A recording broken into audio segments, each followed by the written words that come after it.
But yeah, great question. I do see we have some new speakers up here. Yeah, and Tammy, I was gonna actually throw it over to you. Yeah, I was just going to say, I know that I brought this up in our space the other night, or your space the other night, that we need to have like code words or the buzzword of the week. So obviously the buzzword this week was PSYOP. So I don't know if anybody wanted to talk about that or not. But that is, I honestly don't know what's going on with all of that, but I don't know if anybody wanted to chat about that or not. Um, I don't know if that's a good, like, yeah, I don't know if that's a good. Before you comment on SIAP, just add your disclaimer if you're an active participant so we know you're biased or not. Oh, I'm I not. definitely am I'm not.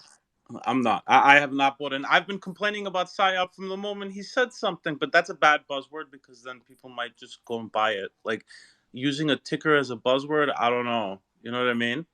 That's the only yeah. But the whole thing with PSYOP, Jess, I've been saying it even when he was talking about extending the pre-sale, telling people it's 30% of the supply, but there's no number, there's no cap. That just doesn't make sense. Yeah, Dow knows exactly what I'm talking about. Dow, listen to what he did now, right? He released the token, only put 5% of the total supply, and the pre-sale was 30% of the circulating supply. Yeah, only put 5% of the total supply, and the pre-sale was only 30% of the circulating supply. I'm Like, just gonna bro, say it. The thirst is real. I that's didn't think I would insane. see the day people would send millions of dollars to an address hoping, right? Like, I don't care if it did it or if it didn't do it, but you sending money to someone hoping that he will send you some tokens back. Like, it wasn't like you were sending it to a contract. You were sending it to someone's address. And you say, oh, yeah, yeah, I have some developers and I'll send you some tokens back. Like, the thirst is real. Like, I when I saw Pepe, I thought, okay, this is cool because it's this optimism that people need. Sometimes we get super technical and we just need simple projects. But this Ben thing, the sci-hub thing, I don't pay attention to it. Like, honestly, at this point, it's just thirst. There's no Yeah, reason. Makes no sense to me. yeah, and I don't want to get too much into the specifics as to what he's doing because who knows what he's doing? He doesn't even know what the fuck he's doing. Like, he could be saying one thing and doing another thing. I agree to Dow's point. It's like just a general concept. Like, you're sending some random dude on Twitter money, and you're trust. Oh God. Well, and yesterday, I know Jess and I were in that space. Thread Guy had a space and had Ben.ETH in there, and listening to him, he just definitely goes back and forth, and everything seems to be ever changing. There were no absolutes that he spoke in, and it just to me seemed very. I just don't know why people would send to someone's personal address like that amount of ETH. It's crazy to me. Go ahead, Terrible Father. You've got your hand up.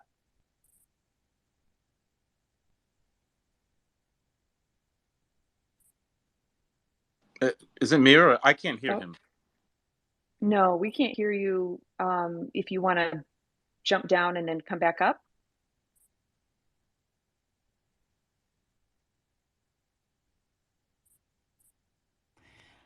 I did wanted to ask something to this guy with the Kevin fitness is app. here. Kevin is here. Who's Oh, Kevin? yes, I'm back. I just got a bit of a connection issue for a minute. Are you Kevin? Yes, I that's am. Kevin. Okay, yeah. Hey Kevin, nice to meet you. Yeah, I'm pretty excited about anything that is like fitness related. I'm a pretty big user of Steppen. I'm sure you heard of that. So I guess my question for you is like, I want to try your app, but like, what does it bring different over Steppen that that I don't really I don't know. Are you familiar with Steppen? Kind of. Oh, that's great. I definitely am. You know, we have a lot of our ex-ambassadors from Steppen that all say John Beefet. We have a lot of community members that came from Steppen over to DeFi. And I think we're bringing all of that experience of what we've learned last year, what not to do, and putting it into how we're going to build DeFi better. Okay. All right. Yeah. Okay. So, yeah, it definitely seems like you guys have a lower barrier of entry, or like no barrier of entry. You don't have to buy anything. But what do you think about the 3,000 tokens that you have to be a community? Like, if it's one token per day, one token per like 30 minutes or something like that, you can get one token. Is it one token per day or one token per 30 minutes? It's one token per daily 30-minute activity in the free-to-play. So yeah, it's going to take about 3,000 walkout if you want to get to club member for free. But you can always top it up, right? Yeah, that's what I'm thinking. If you want to be a club member, that's 3,000 days of someone. So I mean, this person is going to be very fit by the end of it. Or, any thoughts on lowering that barrier of entry for, I kind of look at the website, not to really sure what it offers, other than, it's got some promises of what it's going to offer. But I guess my point. What's funny is that people were throwing thousands of dollars into NFT sneakers a year ago, like 1,500 for an entry barrier. And now, fast forward 2023, we think $200 is too expensive. And we just talked about PSYOP and some random dude throwing $7 million to a random dude for potentially launching something. I'm like, what the hell is wrong with this space? Daniel Sometimes is so weird with his money. He pays Coinbase $30 a No. month, but refuses to subscribe for me for $3 and complains because I had a He subscriber only space. No, wait. he also bought the NFT sneakers, by the way. Like the You guys moment are the NFT sneakers, I started laughing because Daniel jumped on those. you guys are like really twisting my words. uh, You no, just came up and said it was too expensive. God. Okay. Well, we're not saying that's okay. Whatever. Okay, that was you my know, question. no, we don't making fun of you, right? But like 5 minutes ago, Dao is bringing up like Web3 crypto Twitter throwing $7 million to a dude just because he said he's gonna launch something, and the launch was the most horrible launch I have ever seen, like bad liquidity and whatever. Um, and I'm here building, and you don't know how much harm it does to people that truly build real stuff in this space to really drive us forward and create value. And you're coming up saying, "Oh, it's $200. It's too expensive." Did you send some money to Ben? Hopefully Yes, not. he did. What? Hold on. No. Okay. So wait. Okay. Yeah, you guys are attacking me viciously. Um, Wait. I'll let you answer his question. Did you send money to Ben? I did not send money to Ben, but But are hold you on. looking to? Yeah, Did you buy? You were looking to buy PSYOP. You know what, Jess? It was in I'll a back you wallet. up on that one. He was So looking to buy okay, PSYOP. Something He wanted to buy the dip. it Guys, was the something happened weirdest. in a wallet that uh, Daniel had control Jude, of. Thank you, he Tammy. used Tammy, he she's used my the 50% slippage and pay $80 in gas on the fell hyped launch, but $200 for a club membership in DeFi is too high. Just so you know, Kevin, we know Daniel. He's a regular community member. Sometimes adds something in his coffee. Sometimes he doesn't. Who knows what we got today? Wait, yeah, thank you for that. Yeah, no, yeah, I'm actually, yeah, I had coffee this morning. No, okay, so yeah, it was a very weird experience. I tried to buy PSYOPs last night, and I was getting all these warnings by Uniswap, like all kinds of warnings that I've never seen before. Uh, this is, I got like a pop-up thing that told me that I needed to write continue or approve, like type it in. And I've never had that happen before. So I'm like, oh, let's do it. Why not? Continue. And then I hit OK. And then I got the next warning which says like, hey, your transaction most definitely is gonna fail. And I'm like, okay. And yeah, you're right. It was like $30 of gas. I'm like, okay, cancel it. I guess I'm not gonna be rich tomorrow. But going back to your application, my point is the same, right? Like I did pay like I don't know, I think I paid like $500 for a pair of sneakers on Steppen to get me going on the app.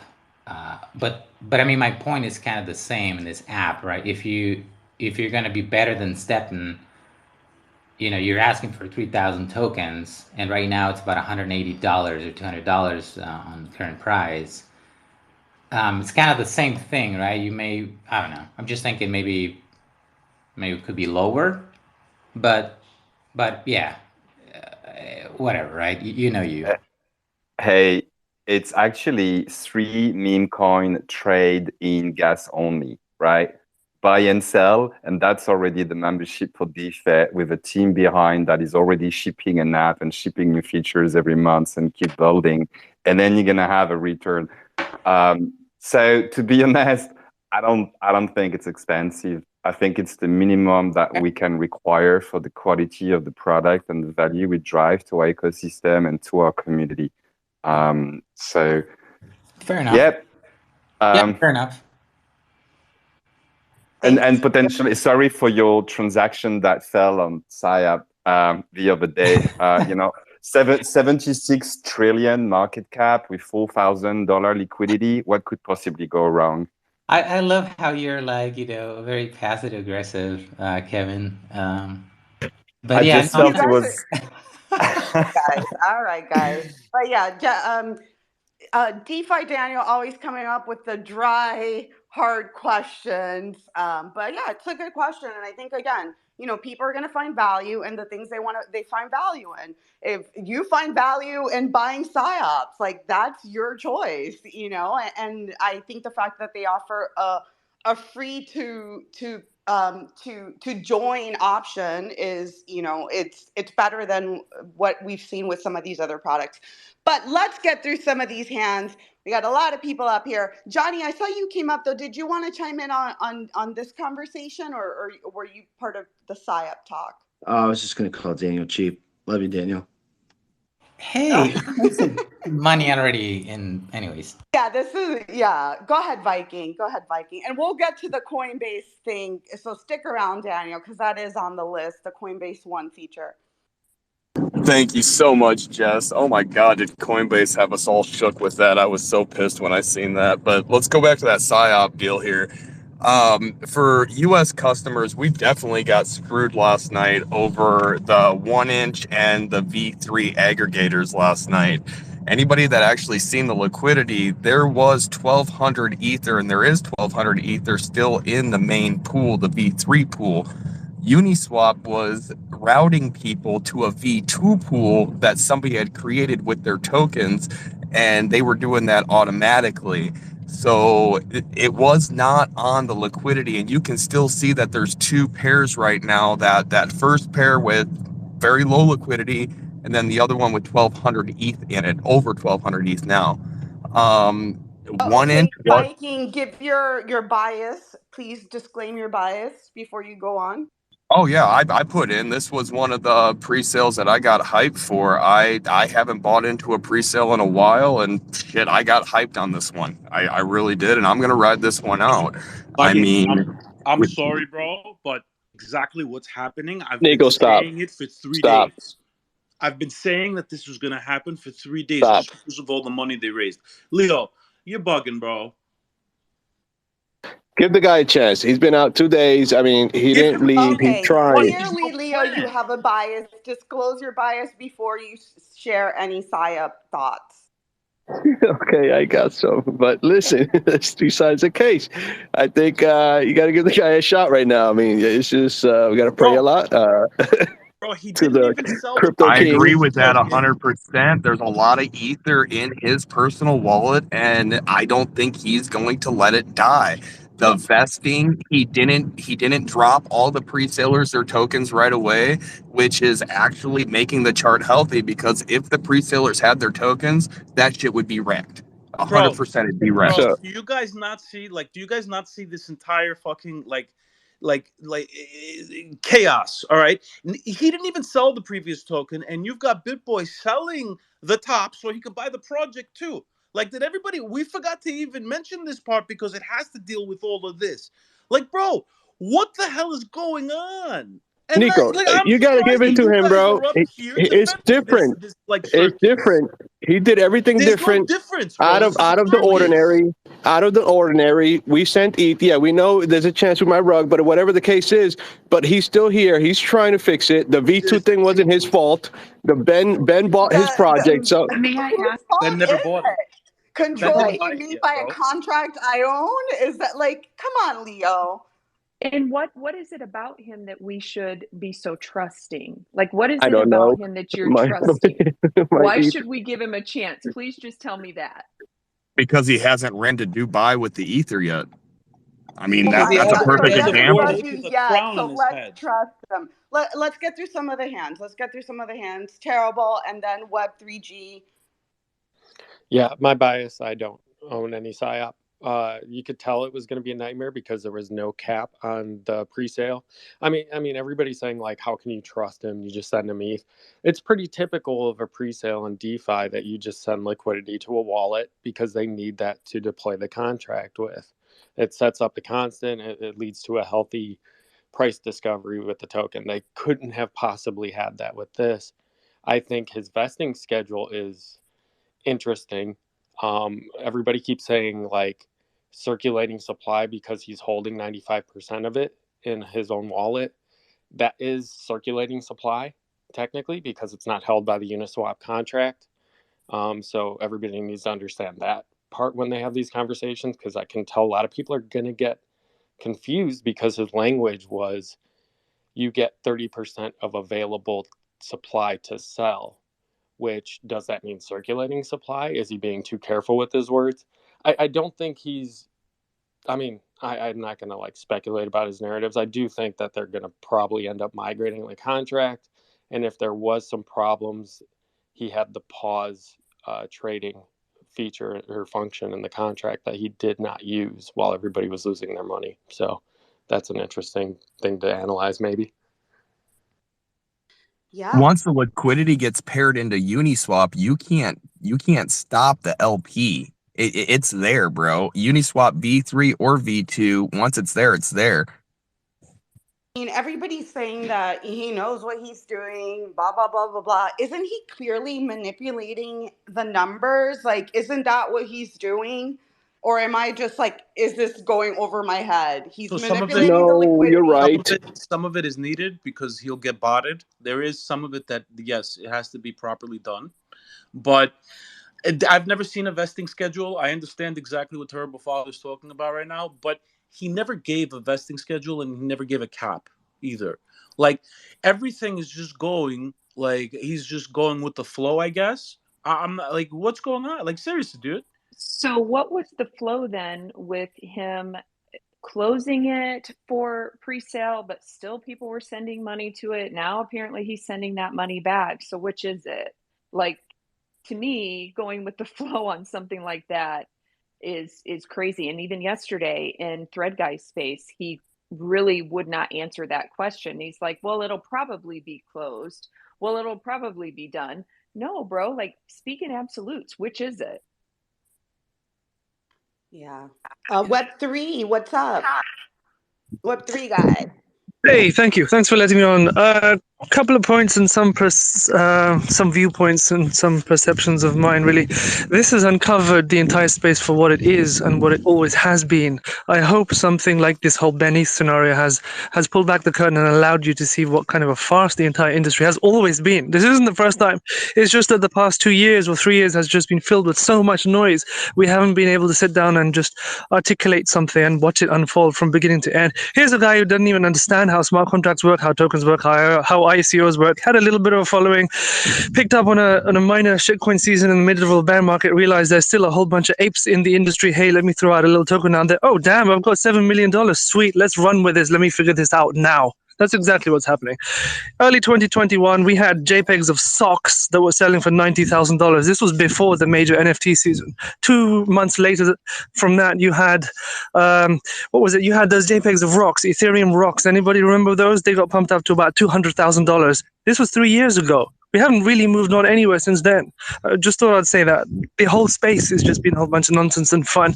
The aim of the game is, if you can figure out how you can drive a whole bunch of numpties and give them a little bit of a hope on a lottery ticket in which they think they can make 100x or 1000x, they will throw in $7 million to it. Your only game is to capture as much of those idiots as possible and then funnel it into whatever your next rug is. That's it. To your point, what you just said, Web3 guy, I was in a space last night just listening in, and they were obviously I felt they were pro PSYOP. And the things that they were saying, you mentioned that about the ape. That's something that they were saying. They're like, well, you know what? Yeah, I trust the dude. He's I mean, look at him. He's got an ape. Why should that matter? I don't get. Like that is the bar now for trusting someone, that they have an ape. I don't understand. Yeah, May I? that's the opposite. Like half of the apes are scam accounts. If they have like DM for promo and shit like that. Let's go to Leo, but I'd love to hear Johnny's take on this afterwards. But let's go to Leo. Leo, keep the pumping to a minimum, but go ahead.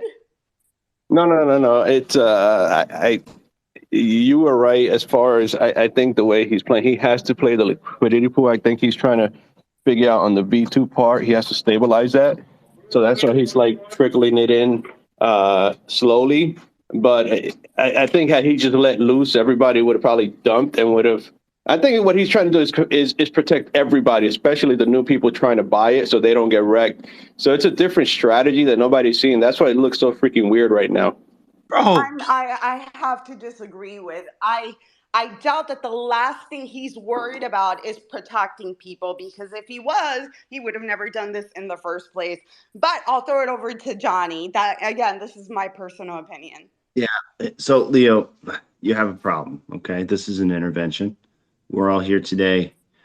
We actually created PSYOP to draw you in to the honeypot and explain to you that this I'm not affiliated with this creating of PSYOP, by the way, just to make sure this is a recorded space.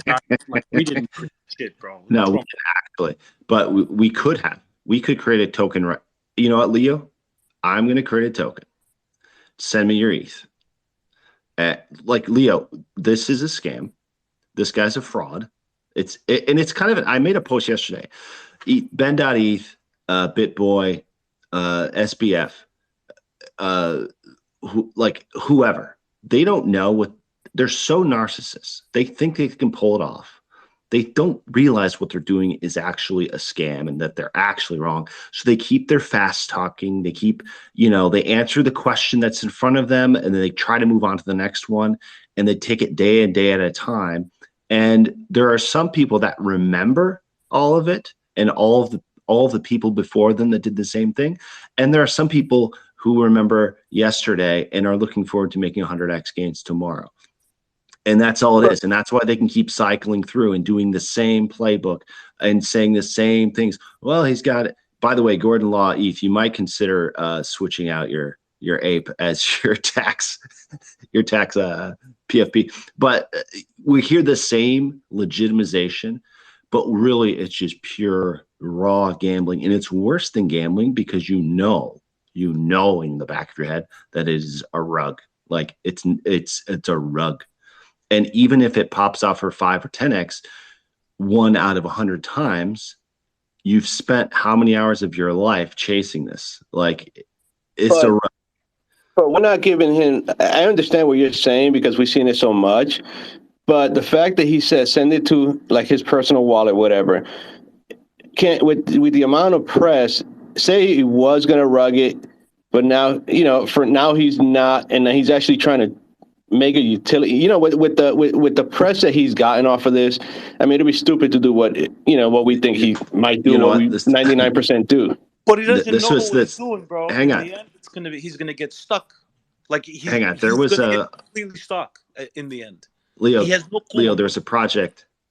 Leo, there's a project on Harmony back in the day called Holy Grail. It was a scam. Everyone knew it was a scam. Everyone got into it thinking, I know it's a scam, but it might pump. And then he raised a lot of liquidity. And they said, you know what? He might actually put a project together now. And he did a V1, right? At the end of the day, it was still a scam. And he rugged. Don't give yourself any more hope. This is a scam. This is a scam. And it'll happen again and again and again and again. And I think we all have to remember, you don't know these people. And we don't even know that his name is Ben. Like, I understand you're saying having that money sent to his wallet, but you don't know who he is. So he's anonymous. You don't know. So he was doxxed. Somebody doxed him yesterday or from prior. I think it's Ben McBride or some shit like that. You sent him the ETH last week, bro. Doesn't matter. Every shit comes in front of you. Why do you blindly ape into everything? Huh? I have a public service announcement. If you're confused about all this, don't worry about it. Just send me your ETH. Send me a DM. I'll send you my address. I have a project in mind. I don't have a developer just yet. I don't have any plans. I just have a project in mind. So if you're confused, that you don't want to deal with all the confusion, just send me a DM and send me your ETH. So this is why I did it, and I'll stop. We can move on. This is why I did it. For the last 3 weeks, Tommy just know I've been like FOMOing into everything. And man, I lost some money. So I said, you know what? I'm going to give this one last shot. I'm going to send Ben some money. And I'm done for the year. Make it all back. Just one I'm done for the year. Just one more. I'm done for the year.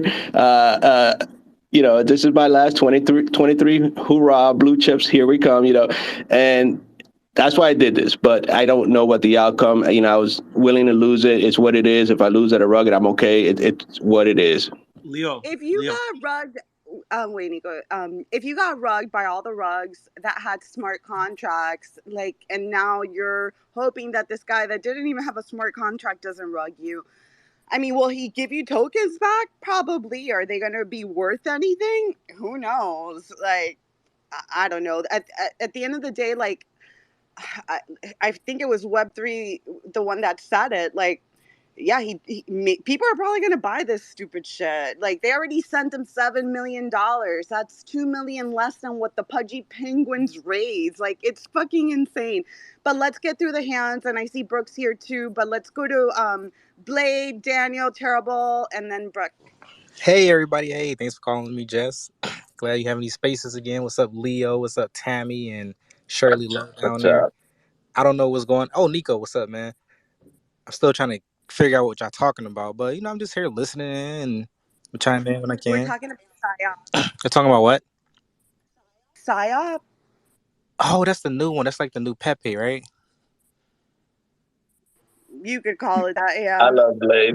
I love you too, Leo. Love you too. But yeah, I just keep having a conversation. I love to hear it. I'm gonna just sit back and listen. Just want to say hi to you. That's all. Thanks for coming by, and if you want to chime in, feel free to. No problem. Everybody, don't forget to follow me. I'm a great guy. Me and Jess are good friends, and yeah. So you came to Engagement Farm. No, I came to say hi to you. For real. No, I'm so serious. I just thought to say that, because just in case somebody forget, they like my voice, they want to follow me, that's all. Give Sam a follow. Go ahead, Daniel. So much to dissect, right, on this thing. Let's PSYOP. So much. It's funny how people can send money to someone they don't know, but Dow is like, hey, send money to me, I'm gonna get an account, and fuck, I'm not sending money to him. You don't like me? Who you gonna trust, Ben or me? Come on, man. But you know what? If he was serious, I would. If he was serious, I would, because I know Dow. No, but hold on. But that's the whole thing. That's the psychological thing behind it. Is I know Dow. I know he's not gonna rug me. Maybe, but the chances are very, very low. But I will not send him money. You know what I'm saying? Wow. But some dude but anyways, you guys are being too harsh with Leo. Leo, you're doing fine, man. You're gonna hit it out of the park. You're gonna make it one of these days. You're gonna hit that one fucking coin. It's gonna pump to the fucking moon. We're gonna be talking about you in the next cycle. There's gonna be songs written about you. you're gonna be fine, man. As long as you're not eating cat food right now in order to do gambling. So if you're not eating Yeah. cat food, are you eating cat food?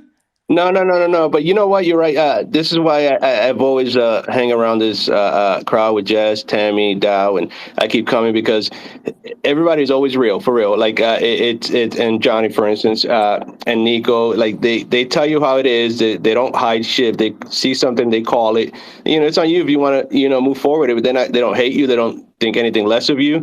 But yeah, I mean, they've been calling shit out forever for 2 or 3 years, and all I do is fucking lost L's. Just a lot of L's. But yeah, I just hope that one does it, and I just stop messing around because it is costly, very costly, especially for the people incoming that are onboarding to this space, for instance, in crypto, and man, they get wrecked, and we don't know it. They can't afford that. Absolutely. And my final thought on PSYOPs is I think it's gonna pump. I think it's gonna pump really hard. I don't see anything but PSYOP on my feed. Nothing else. Pepe is no longer anywhere. It's all PSYOPs. All the spaces are PSYOPs, including this one right now. We're talking about this Hey, shitcoin. Dan And guess and what? Leo. This is a complete 100% bottom of the barrel shitcoin. Like complete. So there's Do no you way it think can this is go. the talk for meme coins, Daniel? Do you think this is it? Like this is the last one? No, not the last one, but for sure this is like the next level down of like, hey, just send me some money and I'll create something. That makes it so much fucking fun, like so funny that it's actually happening. And this guy could run away with I don't know how much cash that people decide to just give him for no fucking reason. But This is Daniel, weren't what? we talking about Pepe last week? Yes, And last week, so man. Might as well be 2 years ago. how many days will Ben.ETH be on the radar? Maybe just a few. Maybe just a few. So Next week, literally next week, this same time, we could be talking about an entirely different coin of someone who saw what Saps did and like, listen, this is what they got wrong. hold on, Johnny. But I'm that was gonna dox. Johnny, but that was at the peak. Yeah. Last week we were talking about Pepe, but we kind of knew about Pepe a month ago. I So feel like you're the top signal, Daniel. Like right now, like everything's just gonna crash. no, Like I'm you're like sitting here talking about how this thing's gonna the pump, reason Nico, how PSYOP is Nico, the gonna reason pump. you're I'm so telling you, bearish everything's on gonna it, it crash. makes me so Literally, fucking bullish on it. I really feel No, like you're the top signal right now. no, Hey there's a guys, Guys, you big guys are difference. talking over each other. Go ahead, Kevin. Go ahead, chime in. yeah, I just would like to, thank Johnny for putting some records straight earlier. But I want to say as well that it's very wrong to compare Pepe to PSYOP. It's totally different, all right? So you've got some people that did a fair launch of a meme coin, hate it or love it, it doesn't matter. 99% of the supply was put into the liquidity, all right? So that's a fair launch. And then you have a guy that got 7 million in pre-sale that either is going to brag it or is going to airdrop some token for 7 million worth of a coin that had 5% of its supply in the liquidity pool and some weird shit at launch between different pools on Uniswap V3 and V2. And he actually played that in his announcement. I mean, usually when you create a pool, you share the pool pair, the trading pair link. You don't share the contract address, right? So the way he tweeted just the contract address, and potentially people lost so much of money going into the wrong pool because yes, anybody can create a pool, right? But I think he did everything to play this game. And now you've got 7 million potential sell pressure on a supposedly to happen token airdrop. So let's not compare PEP, Right. which Yeah. could be an opportunity, and what PSYOP is. Kevin, I only compare them in the sense of what's trending. And we're going to forget it. And Pepe had extreme longevity. I mean, Gensler or all these other like 1 day, 2 day things. And they're fun. It's gambling, right? This is going to be out of our minds. Does anyone seriously think we're going to be talking about this in a year? Oh God, I hope not. I'm so ready for the 72 hours So- time frame to be over. It's going to be over. And there's a big difference between Leo's position and Daniel's position, I think. I think Daniel finds a lot of humor in it. It's fun. I think Leo's chasing, and he's on tilt. And so we're all having our own little experiences with this coin, spending, talking, making friendships here in the space is the best thing to come of it, though. And I love Can it. I give my take on it? Wait. Let's go to Brooke, guys, because you guys have been talking. Brooke, welcome. What's going on, love? I had a feeling that when I came in late, y'all would still be talking about this. Just started. We transitioned. Well, we've been talking about it for 45 minutes, and you're right. We're going to get through these hands, and then we're going to move on. But I'd love to hear your take. Oh, honestly, I'm so fascinated with like the psychological shit show that is like meme coin and shit coin Twitter. It's just, for me, this is such a just a spectacle in the psychological manipulation. Obviously, I'm saying psychological, but and it's called PSYOP, but it really is just like showing what people are capable of. Because I don't know I don't know what his intentions were. It doesn't seem like his intentions, in my opinion, were to do all of this. I think it's stupidity. I think he didn't have the right people around him. I think that he didn't, he just didn't do it right. But we all have agency over our own choices, and people chose to do it. I'm wondering though, like, what if this had worked? Johnny, like, what if it had worked and we're all sitting here? Like, it had to fail for everybody to sit around and say, like, look, we told you so. But if it had worked and, like, maybe had a few hiccups here or there, then what would the conversation be? It's all based on like the perception of what people think, right? Like, we didn't know. Nobody could predict it, just like we couldn't predict, anything in the past. It's just fascinating to me that, like, now we get to say, oh, look, we told you so, or, whichever, but what if it had worked? So I honestly just feel like it's fascinating. I'm glad we have the conversations about it. But it's like beating a dead horse. And, So, Brooke, based on how you're wording it, so you think it's dead? Like, you don't think there's a chance? Like, there's still many hopefuls in here. No, I think it could definitely still work. I've seen worse things happen in the last 30 years in tech, right? Like, there so many crazy things have happened. People lost so much money on, let's say, the .com boom, and now look at what we're doing, right? So, like, yes, that's over a really long period of time, but like, anything is recoverable, anything is possible. And if his human intentions are to not fuck with people's money, then I don't think that, I mean, it's not Pokemon. What was the guy's name? Pixelmon. Remember that? Like, that guy literally went to an island and took the 70 million. And we never heard from him again. So it's entirely possible that this could turn around and that this could be fixed. Like, some of this stuff I feel like was almost not inevitable, but if you have people working on stuff that don't know what they're doing, then, and I know of a few devs that he went to first and they were like, we're not touching this. So I know that the quality of devs that he had to choose from that were willing to do it are probably not, the highest quality.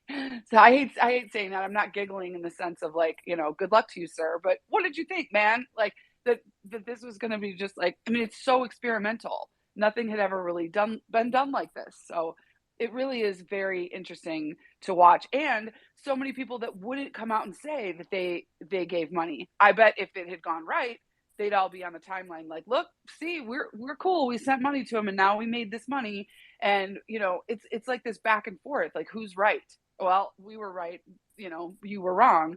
And that's just like classic human behavior. So I get it. And like, it's always easy to like throw stones at someone or say, hey, you fucked up. But what good is that doing anybody? Like, it's just going to keep happening over and over. So, I mean, I appreciate the conversation about it. And Leo, I'm, proud of you for saying that you sent money. I know a lot of people that don't want to say that they did. And that's human, it's human nature. Sorry, go ahead, Tammy. No, I was just going to say, to your point, Brooke, with the human psyche, even listening in yesterday, it all does go back to, like Johnny said, and like Kevin said, to the hype of it. because even yesterday listening to Ben, he was talking about how Beeple had picked it up. I'm sure you guys saw the artwork with Beeple, and then Andrew Tate apparently talked about him. So he was more excited about that, I felt, yesterday. And he kept saying that. He's like, well, did you see that? Did you see the video? Oh, you saw it? You know, like he was really just driving that home, that they were the ones that saw it, and they were the ones that basically gave him kind of a shout out, I guess, if you would say. But the human psyche, we all kind of sometimes fall for that, just like with Dogecoin and Elon Musk. And it's just a cycle that we get caught up in, I feel. Yeah, he was talking about him like he's a celebrity now. I don't know, but that just seemed very egotistic. But let's get through the hands. It's go ahead. Go ahead, Brett. One last thing, sorry. If you take like if you back up from that and look at it like just in one big huge circle of marketing, I'm sorry, I will say this right now on Jess's stage, and you can all crucify me for it, but it was marketing genius. The way that he has like stayed in people's, faces. When you have attention, it doesn't matter where it came from. It's like people looking at it at a train wreck. Like, I really shouldn't be looking at this, derailed train, but I'm going to, because it interests me and it gives me a dopamine hit and it makes me feel something. So like, I get it. But it's absolute genius to have, because you don't really know if people is like supporting it or not supporting it or whatever. We don't really know people, like, but it's there and everyone's looking at it, and whether they're looking at it for good or for bad, sometimes people are going to be like, well, I see what's in it for me, right? I see that if I buy into this, that I'll probably 10x it because everybody else is doing it, probably because they're seeing all of this, and you never know. It's like, does it really matter who is pumping it up or hyping it up, or does it matter, like we all have these good and bad sides. So personally, I think this whole thing was marketing genius. Good or bad. Interesting take. All right, guys, we're going to go through the hands. I'm going to ask you to keep it brief because I do want to move on from the subject, but let's go to Terrible, Leo, then Web3, then Blade and Web3. Yeah, with the human psyche aspect, like they're going to waste so much of that ETH on gas for distributing the token that if they were to come out and say that was their plan all along, everybody would like hate it. But because they're going to do it afterwards and like ask for forgiveness, you're going to all call it FUD afterwards. And all these influencers, they're going to go to wherever the following is. Like before Pepe, rooms were like 30, 50 people deep. Now they're like thousands of people deep. And if you think all they have to do is like get a contract that like barely works and looks like a decent price with some room and market cap, and everybody's going to flood to PSYOP for like a week. So I do think we're going to still be talking about it, just not for like a month down the road, maybe a week or two, in my opinion. I hope next week we're talking about that it's done, but we'll see. We have 7 days before next Friday, so we'll see what happens. I said Leo, then Blade, then Web3. No, I just want to. Brooke said it best. That's kind of what started this, and I was like, you know what? I took a chance. It's what it is. But yeah, it was genius, and that's what I told Nico earlier. I mean, it's never been done like that. I mean, we just look at it because we don't. It's never. I mean, nobody knew it. I mean, even now with the airdrops trickling in, is that part of his plan? Because he's very, very close to his chest. So it's a lot of weird stuff happening. But at the end, I mean, just hope everybody, hope it works out, because, a lot of people did send money, but you don't want to see nobody do bad. But it was a crazy, crazy thing. And then with Pepe and stuff like that, I know Web3 had mentioned it. Yeah, that was good, and you can't compare. But with me yesterday, BlackRock moving in, I'm out. I can't stand BlackRock. Yeah, I heard about that, but I don't know if that's a trustworthy news thing. But so that's why I didn't put it on my list, because I couldn't verify that. But I mean, to call him genius, I think, wow, like we're really throwing these words out there, like, oh, send money to my wallet, and now the bar is low. So we're but what I mean, genius, like we're all gonna make it, because that's the bar right now. What I meant, Jess, is like it's just unique. I mean, it's never been done like that. It's something new, just like What do you mean? Because it's stupid. That type. Okay, let's keep it going. I want to move on from this. We're beating a dead horse, or yeah. But Blade, go ahead. Just I think the saying is leading a horse to water. But I was yeah. So I can't believe that people actually sent money to somebody. That's like one of the number one rules you are told: never send money to anyone you don't know. And people just doing that. I understand like buying into a coin and stuff, but sending money, like, I don't want to say that you got to be like, gotta have rocks for brains, but that's like, especially somebody who's been in the space longer than a year, that's like, you should have known better. If you lost money, that's on you, you know. But I just want to give my quick take on all these meme tokens and stuff.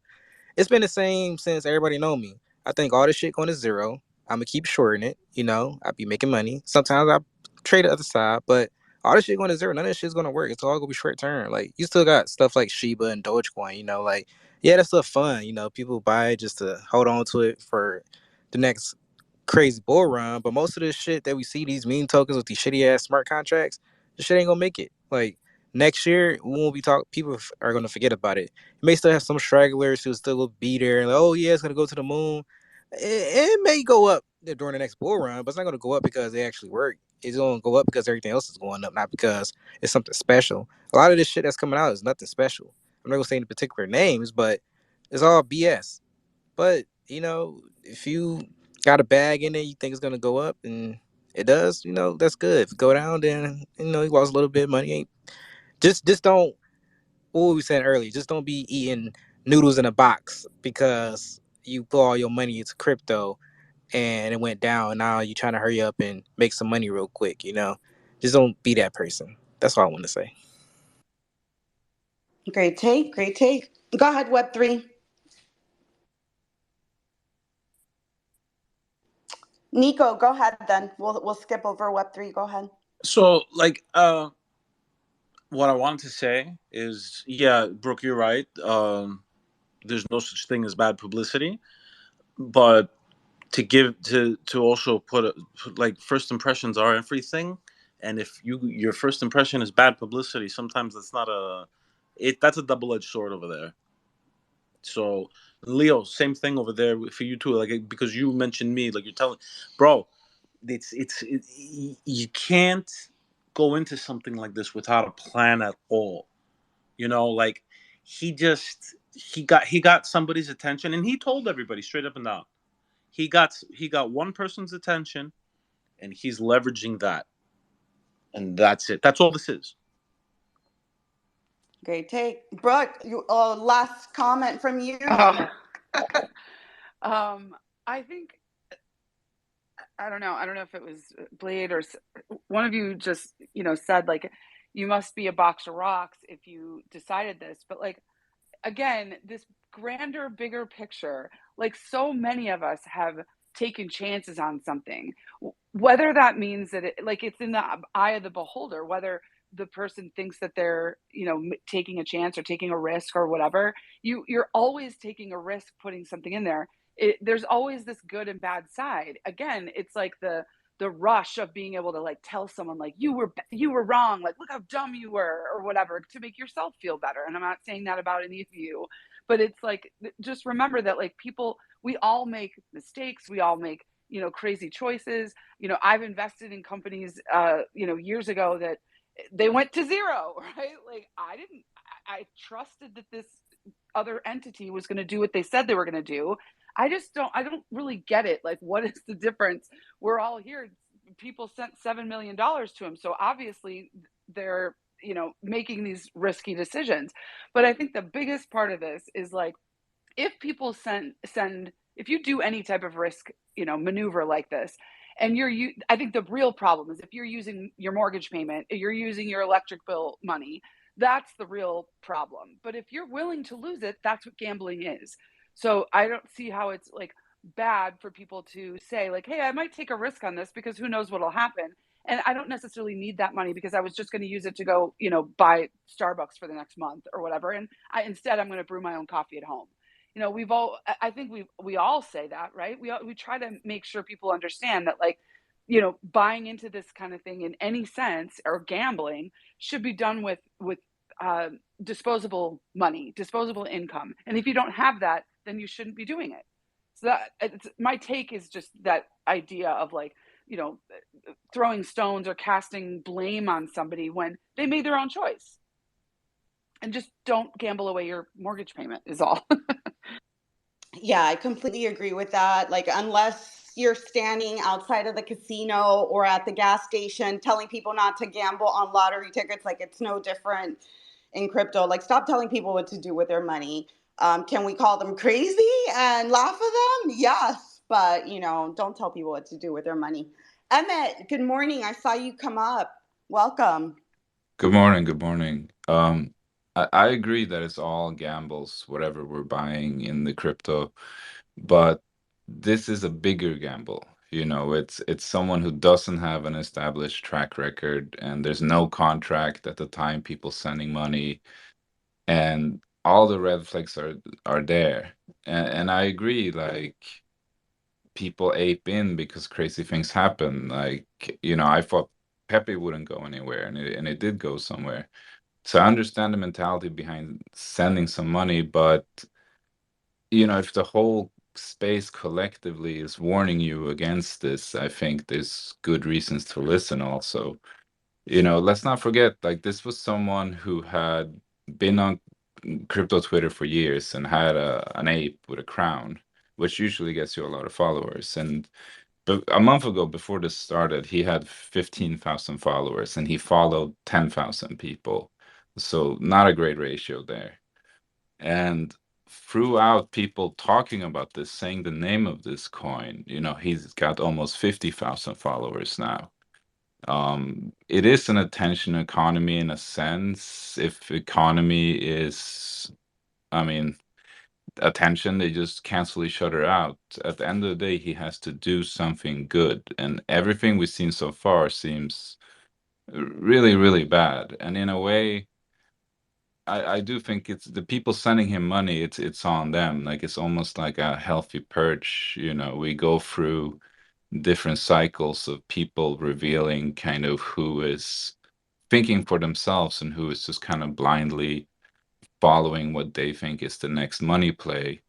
And I'm interested to see people cultivate art and culture in the space, not just create slogans. And I think every time we even say this name, I think we should start referring to it as redacted coin.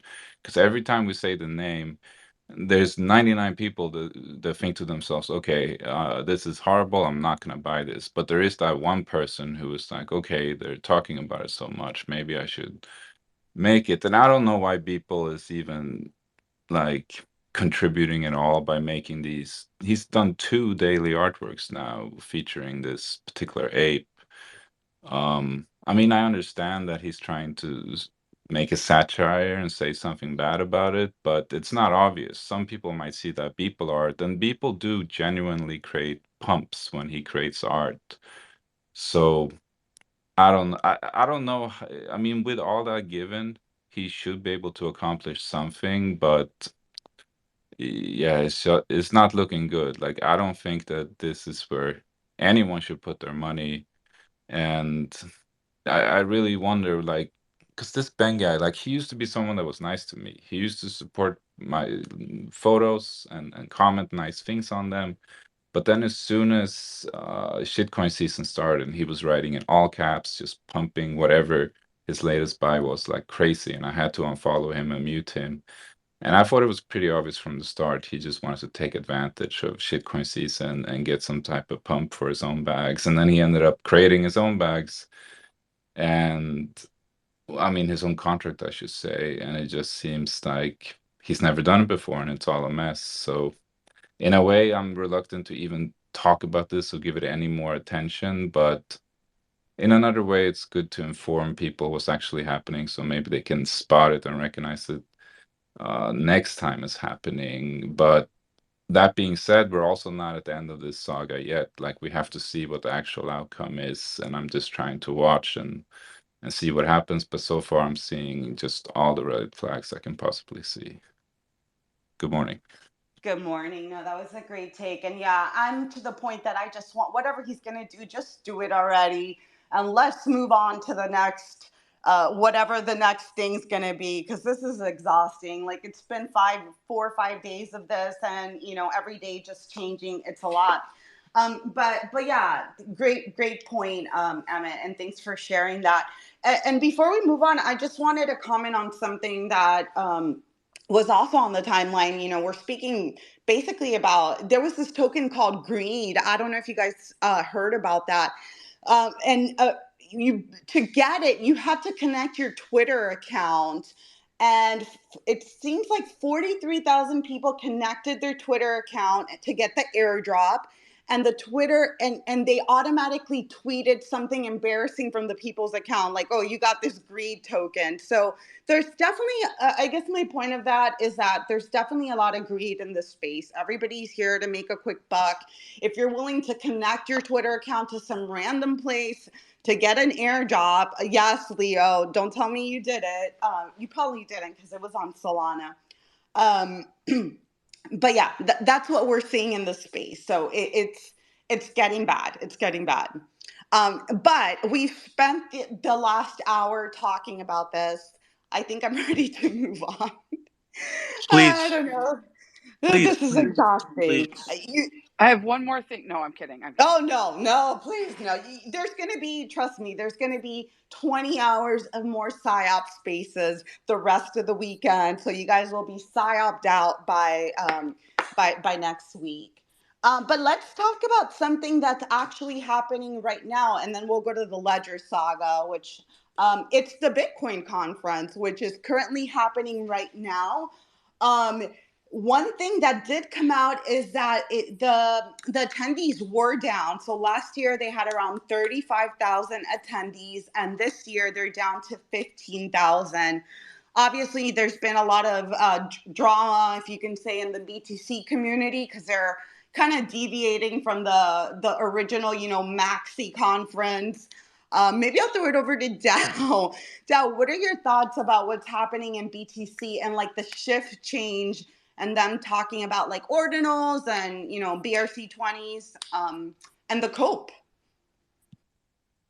Yeah, I'm surprised that those numbers are so low. I know we're still in the bear market, more or less. I mean, there's some good stuff happening, but I would say overall it's a bear market. But yeah, it's interesting because Bitcoiners are probably like the most resilient. Like they've been through, ups and downs through years. I mean, if you listen to Brooke, like people were buying Bitcoin to, I mean, using Bitcoin to buy, illegal stuff, and so they went through it all. So I don't think the recent event has diminished their belief or the resilience, but I do think that the tourists are less today, right? But they might come back because of the BRC20s, because of the ordinals. But I don't know that there's a clear decision from the, let's call it, the intelligentsia, like the thought leaders and the builders in the Bitcoin community to embrace it.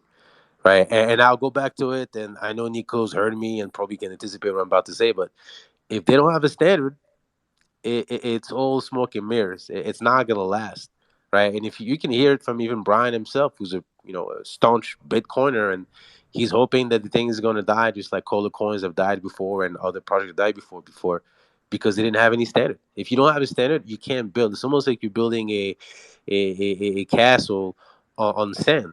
At some point, you have to have foundation to think about the long term. So I think it's an interesting innovation, the BRC20 ordinal. So if you're into it, I'm sure you're gonna make some money. But if you're thinking long term, unless the thought leaders are really like pushing for standard and clarity, it's probably not gonna last. I don't Good. know if you guys. Go ahead, Tammy. Oh, I was going to say, I don't know if you guys have seen any of the videos from Bitcoin Miami, but there are some pretty funny videos out there right now with the attendance being low. But then on the flip side of that, VCon's going on as well in Indianapolis right now, which is closer to me. And you hear the people talking about that, and they're saying how wonderful it is. So I don't know if anybody here is at VCon, but it sounds like that event's going pretty well. Yeah, great takes. I'd love to hear from Daniel, because Daniel, I know you were watching the live stream. You did send me the link, but I didn't get a chance to see it. What are your thoughts about the BTC conference? I'm equally as surprised as Dow with the attendance number that we've seen so far. There's still more days to go. You know, it just kickstarted yesterday, but pretty surprised how low it is. And it probably has to do with the experience that people had in the past. I'm gonna say 1.5 Bitcoin, conferences. Um, we kind Which of one reached. with Kaiser ripping up the money? No, that's been that one. Well, when I first saw that one was years ago, but no, like the previous one last year, 2022, and maybe 2021. That's why I call it like 1.5. The toxicity levels, like we reached a peak. I want to say it was last year. I mean, even like Eric Borges was there, and he got booed in the stage, and it was really like completely uncalled for. Um, but so I think that had something to do with that. If I ever wanted to go to Bitcoin Miami, the experience that I saw last year, the last previous two, pretty much stopped me in the tracks because I really don't like the environments like that.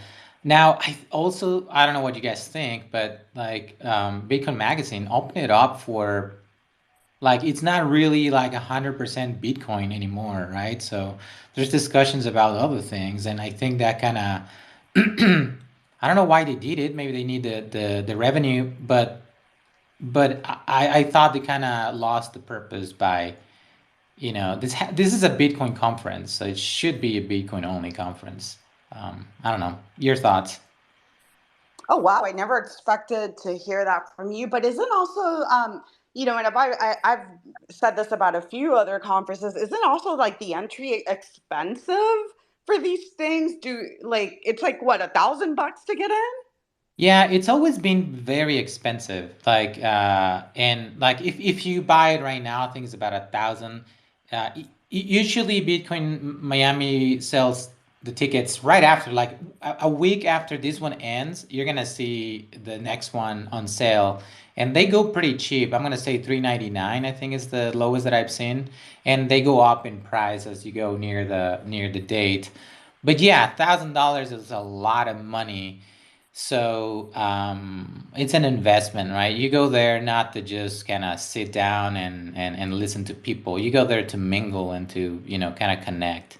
It's a networking opportunity. So not really what I'm looking for. So, but yeah, it's expensive. And to see it, anyways, my thoughts is that I think they just opened up a little bit. It might be just they lacking on revenue. They need more people in, but they probably maybe scrub the maxes the wrong way.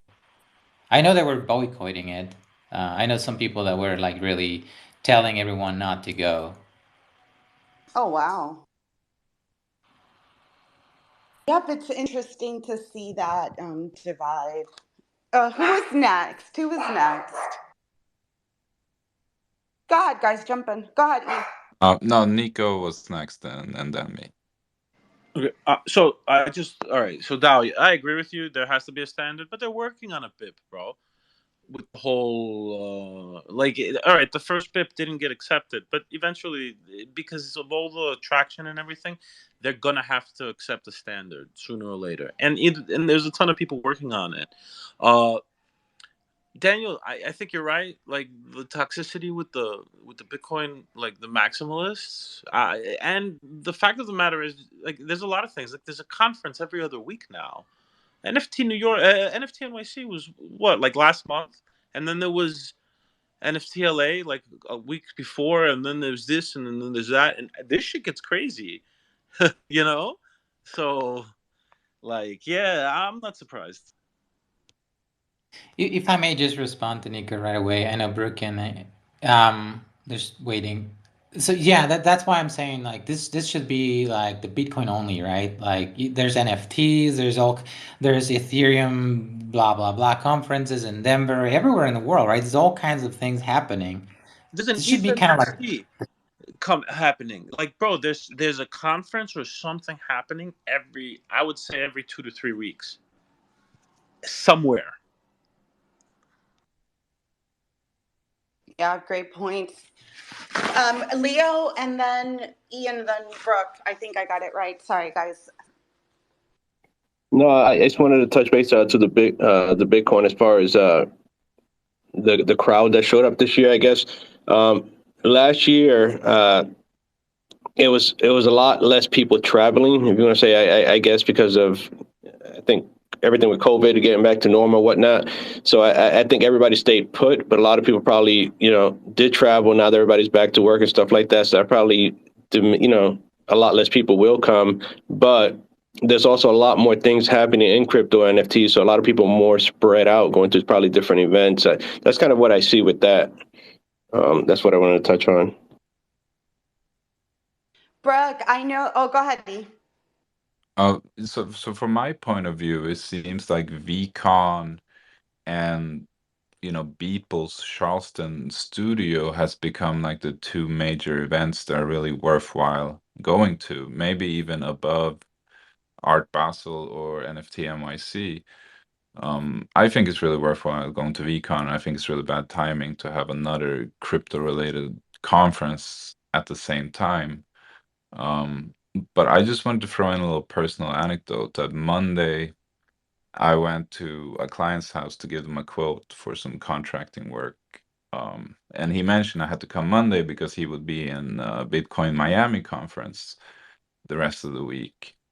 So I speak to him, and it's just refreshing to see a different example because this is a person who bought a $10 million apartment here in New York, and he wants me to do some work in it. And he said it's all from trading Bitcoin and being in the Olympus DAO and selling the top on both. So it's just refreshing to run into someone in real life. Very, very small Twitter presence, like maybe 1,000 followers. Wouldn't stand out there or make much noise on Twitter, but actually like really improving his life through crypto. So yeah, it was just fun to see. It's not really relevant to the conference. It's just a little personal anecdote I ran into this week. Yeah, the loudest people on Twitter are probably the brokest. That's what I'm gonna tell you. People that got a bunch of money are not fucking on Twitter. I'm not fucking filthy rich. If I was, I wouldn't be here with you guys. Sorry, not sorry. Go ahead, Brooke. Yeah, I was just gonna say, like, I think that this is such a boring, stupid take, but like, I just think it's, people are not. First of all, travel expenses have actually gotten more expensive. You guys know how much I travel, and all of a sudden, out of the city that I live in, it's almost like tripled the cost of flights. Now, that could just be because this city is, or this, yeah, it's a city, but is expanding so much, and the airport, like, there's just bigger demand than there is supply of flights. So that could be that. But Nico's right. Like, all of you are saying, like, there's something every month, and I have traveled almost every other week for the last like 2 years. But there's reasons behind that, and there's you do marketing at these events, and you do networking and all of that. So there's a few reasons I'm not at Bitcoin Miami, but I definitely would have gone because it's the time where I can, be around certain friends, and talk with certain people. But like sitting around in a conference, that's really never been very important to a lot of us. So traveling is expensive. That's all there is to it. And if we're all, losing money on Ben coin, I'm just kidding, then we have no money left over to travel. I'm just kidding. No, I think, yeah, because people have asked, like, why aren't you at either of these? And frankly, the only reason I would have gone to Miami is to network with a couple of very specific people, and it wasn't at the conference. So I don't know if it's a good or bad thing that there's not as much, attendance at an actual conference that costs money. I think that the sentiment or the networking or the fact that we are all still talking about this and involved in this ecosystem goes to show that it's still happening. It's just maybe not happening in a conference center, in a convention center in whatever city. And I think VCon it's a spectacle. Last year was a total spectacle. And if you throw like bouncy houses and, you know, like have it be like a carnival, yeah, it's going to be fun. Are they learning about shit? I don't know. That it's left a little to be. I mean, it's, you know, Busta Rhymes and bouncy houses. So how can that not be fun? But is it really pushing anything forward in the terms of like technology and adoption and all of that? Maybe it's just like attention economy, right? Get them with the corn dogs and jumpy houses, and you know, maybe you can get them on some other things that you know want to talk about. But a lot of the speakers and stuff at VCon, you know, just like last year, don't necessarily have a lot to do with the things that we find important. And to be frank, like some of these conferences I wouldn't go to because a lot of them are talking about stuff that we all hear on Twitter, and it's just in person. So I've always thought like conferences should be free, and then there should be like a VIP level, and those VIP level get, you know, certain certain access to like whomever they you know, choose to or whatever. But the actual conference itself, if you want to educate people, should be free. It's ridiculous. But yeah, the cost of travel is it's outrageous right now. I completely agree with you. And you know, that's been like one problem that I personally see with all these conferences.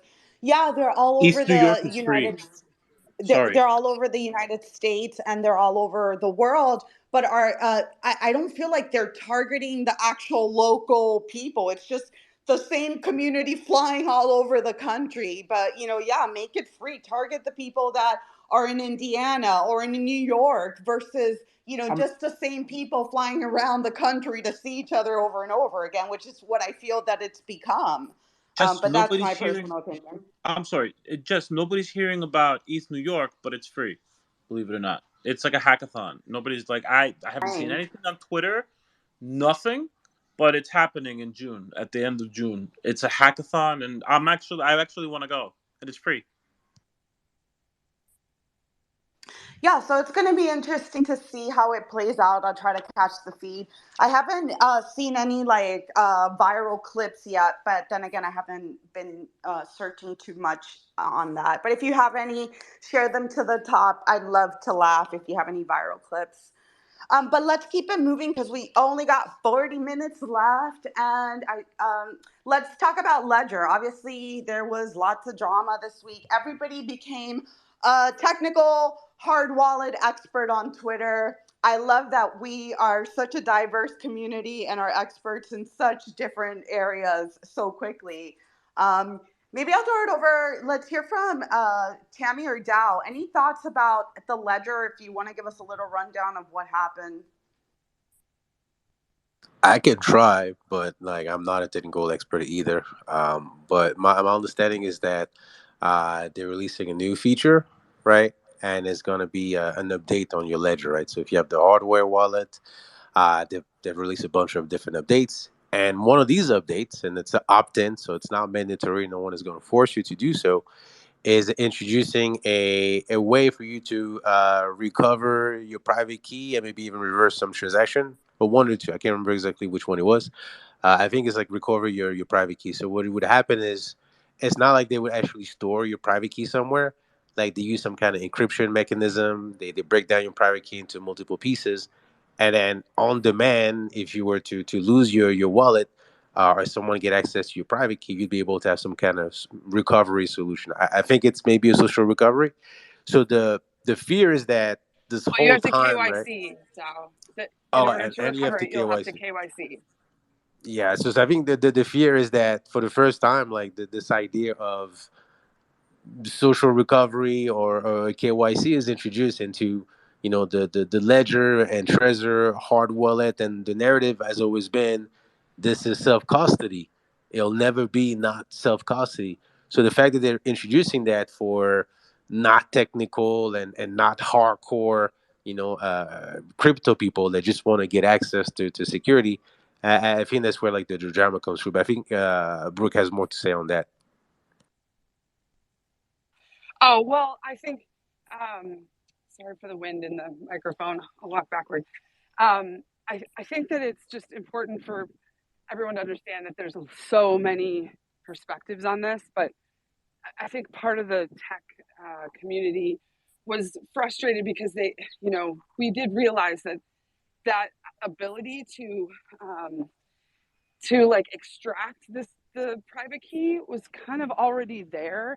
And the problem is that Ledger's source code is not open source. So no one can really audit it. We're just, again, taking the word for, see, again, like what's the difference between taking the word of this guy and sending him ETH, and we're taking the word of this company and we're putting, our faith in this company that we can't even really see their code, and saying, yeah, all right, hold on to my generational wealth. And then you come out with this firmware that essentially says, we're able to extract this. And it's something called sharding encryption. And it takes 3 different pieces and sends it to sort of 3 different custodians, which to me is, it just completely, takes away from what it's supposed to be.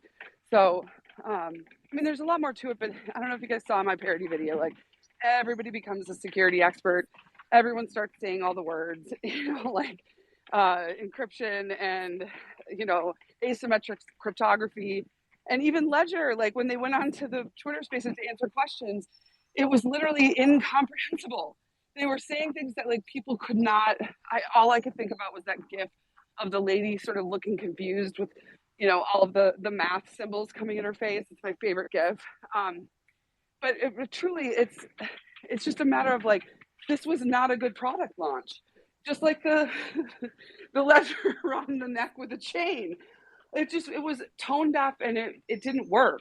Regardless of whether we can prove or not that like there's actually a security, issue. But the problem that people saw was that this means that there was always a way to extract the private key, the secret key out of your ledger.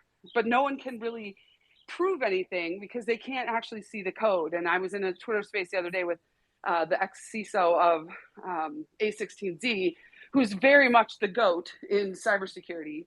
And I even had to take his word for it. So it all comes back down to, meaning he had seen the code at one time because of his position at certain companies. And I said, well, then I still have to take your word for it. And I don't know you. Just, you have credentials, but, you could literally also just have that in your bio. I don't know. Lately, I'm just all about the psychological sort of piece of all of this because we just don't know. Is it a secure? And then they kept going, well, this is for your mom. If she was to have crypto and put it on her ledger, this is for her. And I was like, I don't think that we're going to onboard people to do this by saying, hey, by the way, there's this other thing with this company that you can recover your seed phrase, but yet we're going to keep telling you, like, don't give your seed phrase to anybody. It's just a contradiction. And with a company that size, like, Jess, I know we love CZ, and he came out very clearly saying this was not a good idea. They need to roll it back. Just because something's opt-in doesn't mean that you're giving an option to somebody that they don't really know much about. So we're educating people on, how to have self-custody of things, and then we give them something that doesn't require that. I get that people want to have convenience. That's what technology has done since it began. Any type of technology, like even when they invented the wheel, it was all about convenience and making our lives move faster.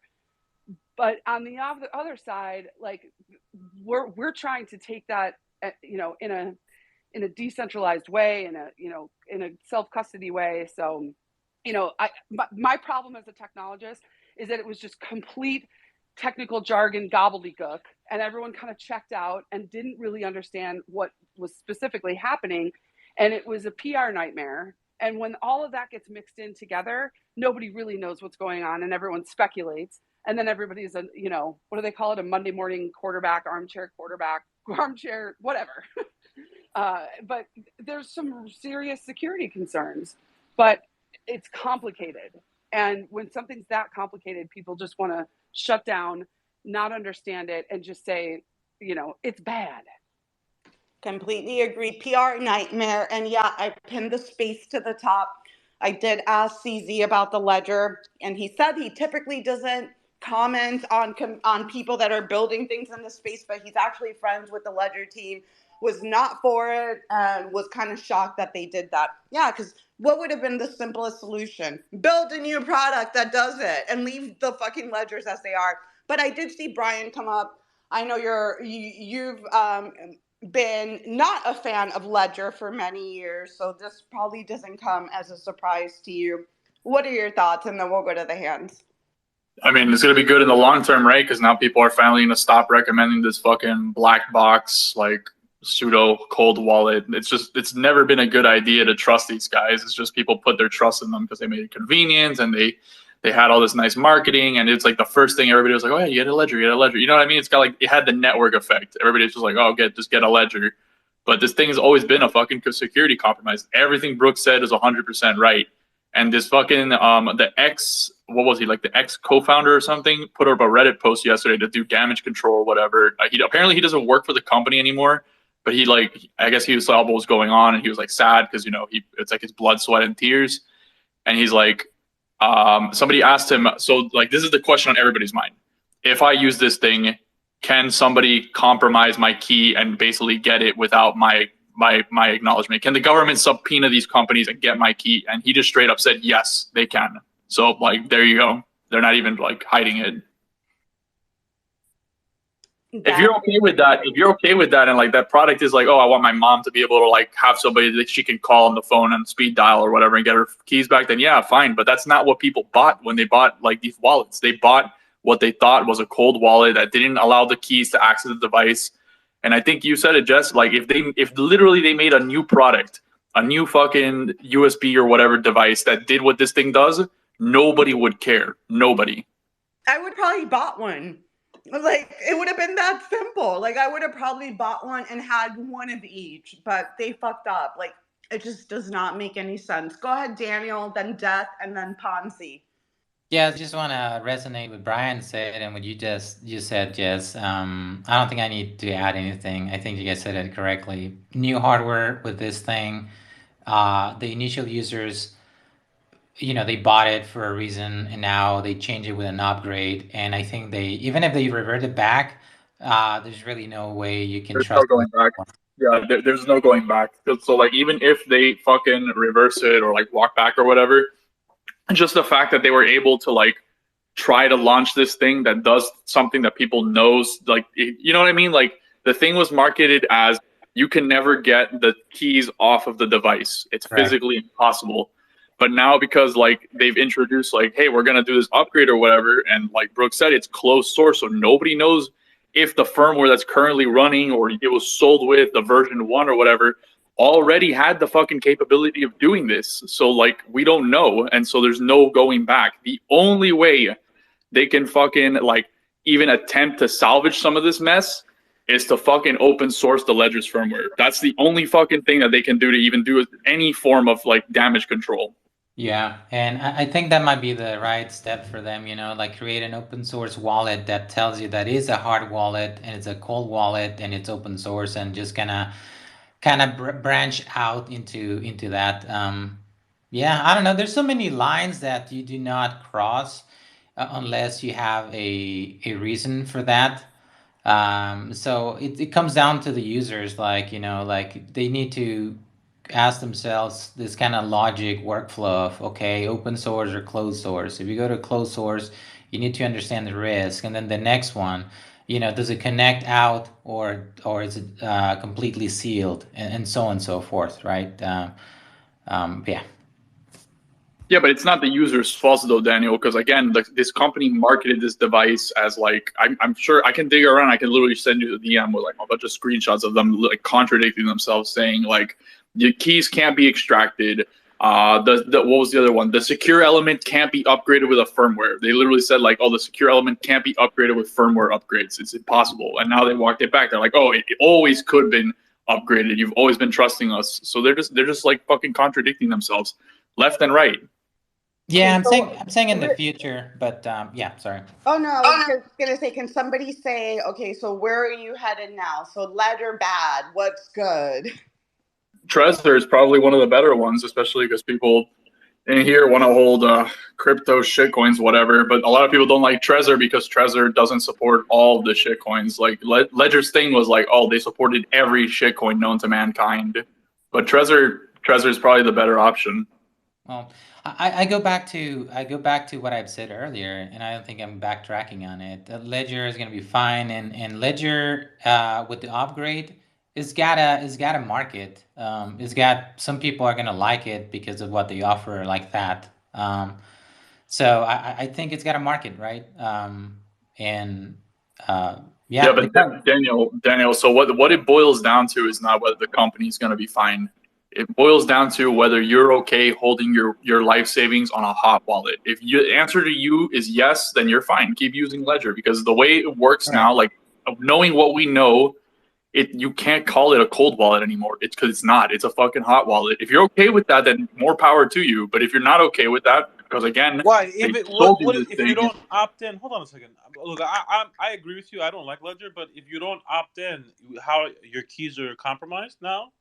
Yes, they're compromised because the device has the capability of doing it, and it's closed source, so you don't know if it already can do it or without your permission or not. Yeah, you're basically on Trust Me Bros, on the Trust Me Bro mode. Go ahead, Death, and then Ponzi. Thank you, Jess, and good morning, guys. I hope everybody's having a Good good morning. day and a good week.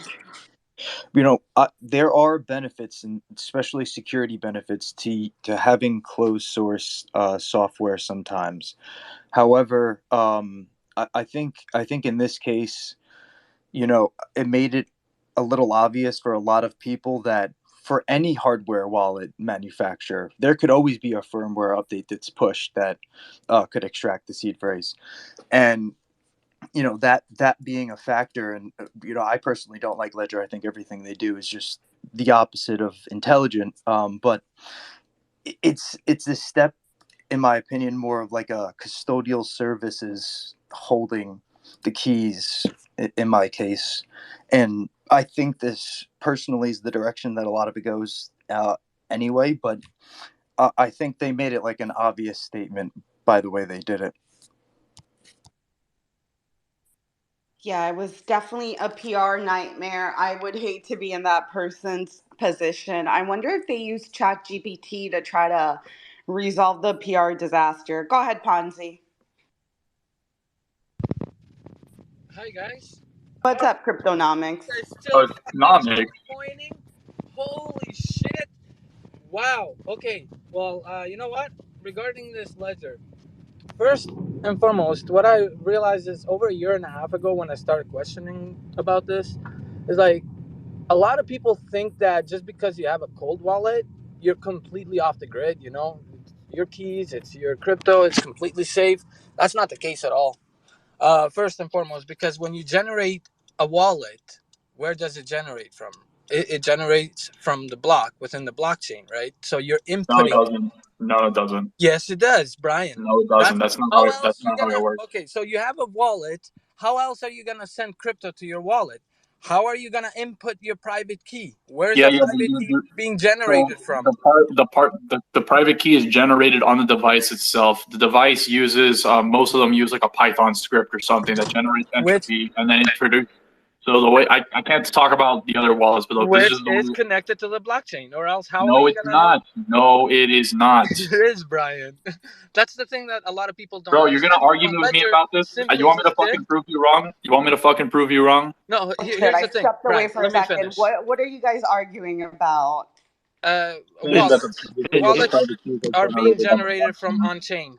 No, they're not. You can take it off chain, yes. So what Ledger did is essentially you can now reverse it. So you can break that into 3 parts and send it to multiple, and people are butthurt about that. Hold on a second. You were never safe in this space to begin with. Start understanding how the wallet actually works, how it generates. It doesn't just generate off chain, because how the fuck are you going to send crypto to that wallet? Like, okay, there's multiple same wallets. You can't have the same wallet. All of these addresses pretty much already exist, bro. Cryptographically generate. No, it doesn't exist. You generate. Yes, they do. Let me pause. Hold on. Calm down. And I think Brian is right. It's a Python library. I don't know where you get your information, but I don't want people to get confused. What you're saying is actually factually false. It is. That's what I'm trying to get at. So, Nomics, Ponzi, I just want to ask you one question before Death goes. So, if the wallets are generated on the blockchain, why is it that I was able to generate my Bitcoin wallet on a device that doesn't have the ability to connect to the internet? You can generate, but can you transfer cryptocurrency to it? Yes, I can. Awesome. And that Of wallet, course you yes, I can. can. And that wallet has never touched the internet ever. Okay, so if you lose that device and you still have your keys, can you get that wallet back just by Yes, having you your can. keys? Of course. Yes, you can. Absolutely not. Yes, you Yes. can. Are you out of your mind? All right, guys. What is going on here? Ponzi-nomics, stop What's going on it. is Just Nomics stop is it. talking Ponzi out of his revealer. ass, and he Ponzi doesn't get it revealer yet. here. I cracked the code, motherfuckers. I'm here to save you. Save you from these scammers. All right, Ponzi-nomics. Yeah, don't listen. He doesn't know what he's talking about. I know. We just wasted 5 minutes. But we do, Death, I saw you had your hand up. I think you wanted to rebuke him. Just forget about the last 5 minutes, what you heard. And did you come up to rebuke that as well? Yeah, no, dude, I'm sitting down and someone is telling me you need a blockchain to generate, keys, and I'm sitting back, I'm like, whoa, what the heck? But yeah, let's just pretend the past 5 minutes didn't happen, people. You can cook up your own private keys from like one of the other sort of good Python script with a Windows XP computer, Windows 98 computer, you'd be just fine. You don't need no blockchain for that, but yeah, no, it was just crazy for a minute there. So we can delete the past 5 minutes. Let's do that. By the way, hi everyone. What's going on? All right. Emma, you wanted to chime in? No, I put my hand back down. I was just gonna say that this whole argument, like this whole confusion about how it even works among us, who's supposed to know how it works to some degree, like that's part of the problem here, that no one really understands the tech, or is part of the problem onboarding people. I also think people psych themselves out a little bit about this seed phrase that it's so hard to keep track of these 12 words. We need to send encrypted shards left and right in case mom forgets it. I think you can just write it down a couple of places, keep it a couple of safe spots. If you have great memory, you might even be able to memorize it. Personally, I've given half of my seed phrase to my sister and the other half to my parents, and they live in separate parts of the world. And I just told them, please keep track of this. And I don't know why people worry so much about the seed phrase. Dude, I hope you never piss your family off. That's all I can say. Dude, this is a recorded space. You just it's like Don't you just gave us trust, 50 questions verify. out. This is out of control, so we're going to move on. But great takes. I don't know what happened. Let's bring it back. I did want to make sure that let's talk about Coinbase. I had Coinbase, Pudgy Penguins, and some AI stuff. And we only have 20 minutes.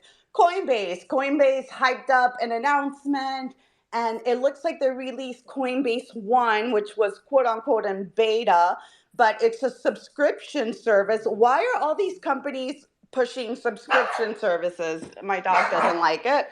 Hold on. Because they're fucking broke. Yeah, so they're pushing out the subscription service where you don't pay any trading fees. And before I throw it over, I did want to give a quick shout out to my partners at Binance US, where you already don't pay any trading fees on BTC and ETH. So again, oh my god, you look for a scam change? What?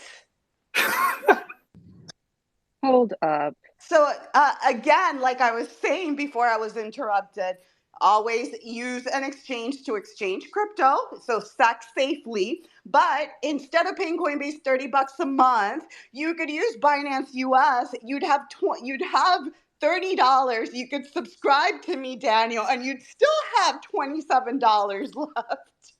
I'm sorry, I just had to say that. Just got to get the fucking casual shill in there. I respect it. So, as a Coinbase enthusiast, why should we give Coinbase $30 for what? What are we paying for, Daniel? as opposed to crypto and coffee, Coinbase One does have the value proposition clearly stated. I still do not know what I get for the $3, Jess. But I've Daniel, been. what's the value prop? What do I get for giving Brian Armstrong $10 You a get month? phone support actually. It's like OnlyFans phone support, $30 a month. No, hold That's on. that they give you phone. So it says it on the thing. Wait, They how give Yeah. much you is phone how much support. is the subscription? You said 30 a month. 30 a month, but you get free What trading. the You don't pay any fuck? fees for any trading. I don't know if you pay fees for transferring, but Yes, you still pay fees for transferring because that has to do with the network itself, not with the all trading. right. Well, Yeah. but they're doing their whatever the hell they're including with all that, and they're including like customer support and whatever. It's Bro, you have to pay $30 a month to get fucking customer service. You can just yeah, call yeah, yeah, Walmart right yeah. now and That's test what I'm it for saying. They're free. comparing it to OnlyFans, bro. And then All right. All right. no, seriously, All Am I right, the guys, only one let's let using? Daniel go because I said the bad stuff, so we need to hear the positive things. So tell us, Daniel, why should That's we? positive. Well, I'm probably the only one using Coinbase One here. Can you guys do a? no, I'm using it, Daniel. I'm stuck with Yeah, it. I've been beta testing for months now, and I'm not paying $30. So I'm paying like $5. I think I'm paying like 10. So I'm surprised they took it up to 30, but I don't know if that will change on my statements. But for me, the good thing is like I can just like switch between currencies at no cost. So that's been the win for me. But yeah, I'm just surprised it's $30 now. Daniel, I have a That's a Coinbase card. Guys, let Daniel answer. I asked him. No, that's okay. I mean, it's all a heated debate, but no. So wait, so you get everything that Brian mentioned, Nico mentioned, and maybe Emmanuel mentioned. You get the $1 million, I believe, in insurance also. So it's a lot better than Ledger when it comes to that. Now, the reason I opted for that is because I ran a comparison analysis between buying in Coinbase, buying in Coinbase One, buying on Binance.us, buying on, what was it, Kraken, and buying on my own Juno account, right? My checking account. It's not on Juno, it's Juno Finance. And when I ran the comparison, even with paying $30 a month, with the amount of the buying that I was doing, that I'm doing every month, I come ahead of everything. So I will say if you do more than 10 purchases, maybe a month, I think it pays off. And then you get the added protection and, blah, blah, blah, whatever, right? But for me, it was like, I'm just shitcoinering a lot, and it made sense for me to pay $30. So if you guys gonna be doing that, look into it. Yeah, it makes sense for somebody who's high volume trading. That would make sense. About the insurance part, if something happens, remember, like the customers go at the end of the list. Look at what happened with FTX and shit. So So clarification on that just is for your account. Like if your account gets hacked or you get hacked or whatever you're doing, that's for your account. I don't think it's like if the company goes belly up. But yeah. gotcha. Okay, that's even worse. But go ahead, Nico. Okay, so Daniel and he thinks I'm crazy. We got into a little bit of an argument the other day because the wallet, the Web3 wallet in Coinbase One, you have to KYC it to a device, and it takes 48 hours, right? And if you want to use the Web3 portion, not the exchange, but the Web3 portion of that wallet on another device after, you have to KYC that device, and then the previous device is not KYC'd anymore. So, like, there's a lot going on with the Coinbase One, like Coinbase One and the Web3 wallet and all that stuff. And he thinks I'm crazy, but like I've known this for months. I'm trying to explain it to everybody. Like, they want straight KYC with a device. Yeah, Daniel is just trying to sucker more people into Coinbase to pump the price of the stock that he's very down on. No, don't say that. Everybody likes their own exchanges, and as long as we're open about our biases, and Again, I'm salty because I'm gonna keep on bringing it up because of my reasons. Yeah. But yeah, go ahead, Terrible, and then we'll move on. Yeah, doesn't Coinbase One have a monthly cap? Like, did you put that into account as far as like monthly cap on trading you can get without paying fees? After you surpass that cap, you then get charged fees again. Is that a thing? Yes. That's a great question. Let me look into it. I haven't reached it, so I guess I'm not as big of a degen, but yeah, I mean, something to look into. Wait till the bull market. You get in there. Don't worry. Yeah, this trend of all these subscriptions, it's not good because like now we got to pay to do anything at this point. Subscription to breathe. Where do I need to sign up? Like, this is crazy. But moving along, just some other things that happened. Really quick before we go to the Pudgy Penguins. Axie Infinity game the app got released on Apple, and also the ChatGPT app got released on the Apple Store. So if you're on the Apple Store, 2 apps to check out. And ChatGPT also rolled out the plugin. Sorry, I'm an AI fan. But let's go over to the Pudgy Penguins. Oh Lord, we stopped. Pudgy Penguins. They released a new toy collection. I bought a couple on Amazon. What are you guys thoughts about seeing like physical items from an NFT? Is anybody a Pudgy Penguins holder? I'm not a holder. Yeah, it's just I fucking love nailed it. that thing. It tells you. Go ahead, Leo, because Brian's just gonna say it's a scam, blah blah. It's a fucking toy. Calm down. Go Jeff, ahead, I Leo. did not say it was a scam. Okay, I know I say that a lot, but I did not say it was a scam. If anything, I fucking DM'd you. Like, this has more value than the actual NFT because at least you could do something with it. You can put it on your bed. You can give it to your dog to chew on it. Like, yeah, this is Yeah, but you can better. also print. They're You can cute print the too. NFT. I actually thought they were cute and reasonably priced. $25 is not that bad. Yeah, and I think that's the highest priced, right? Is $25, Jess? Yeah, I believe so. Let's let Leo go. He was trying to get a word in before he was interrupted. Go ahead, Leo. No, I actually love it. I mean, they're actually following through, and with what what they had on the white, whatever you want to call it, but to see it come into life, I mean, at the end of the day, that's what a lot of projects that said that we're going to do things like that don't.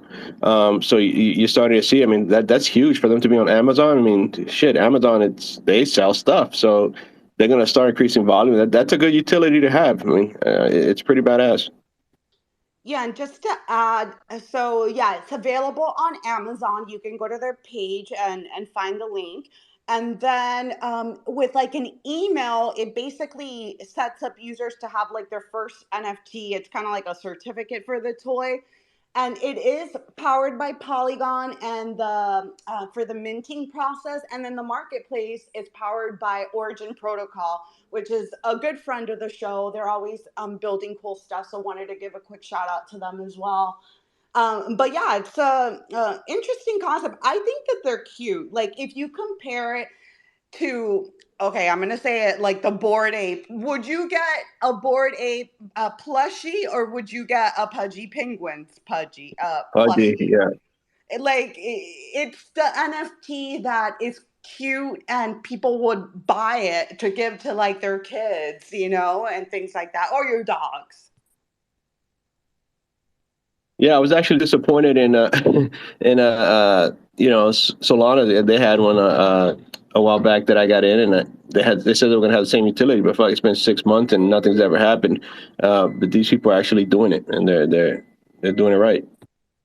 Go ahead, Terrible, and then DeFi Daniel. Yeah, I actually think Invisible Friends is doing it smarter, more like the Bear Brick route, where it's like $1,000 for the like 2-foot or the 500 model. But yeah, I do think it's funny that Why they're is that smarter? Because it's more. I feel like that's a more niche collector base. because it's an art collectible. It makes it art like cause. It's actually artistic, whereas this kind of rings true like Beanie Babies, which people already compare NFTs to. It'd be like if they came out with tulips, maybe. Yeah, it makes sense. At the end of the day, like I think, yeah, I think it's completely different route. And do we want to see all the NFT projects doing the same thing? Like, probably not. That would get boring. So we'll see. We'll see which. I think it's different strokes for different folks. Like, I would not have a 2 foot statue of a invisible friend in my house. Like, personally, that doesn't go with my home decor. Maybe in my boyfriend's man cave because he does do collectibles, but not in the living room or anything like that. Go ahead, Daniel. Hey, I was gonna ask you, did you actually buy the real physical object, or you buy like an NFT that gets you, when you burn it, or how does it work? I just said it. You go on Uh, Amazon. Let me find the link. I'll put it to the top. I thought you said you bought it, but I didn't. I Sorry. just said that you sign up with an email and you get an NFT for that collectible that you have. The NFT is minted through Ah, Polygon, and the marketplace is through our friends from Origin Protocol. I just said that. I'll shut the fuck up. Dan, just send me a DM and send me the ETH, man, to my address. I'll help you out. You Yeah, sound yeah. confused. Just send me the ETH. It's funny I that know. like we're at the point where just to buy a plush, people think you need to jump through hoops and do like NFT Ponzi-nomics just to buy a fucking stuffed animal.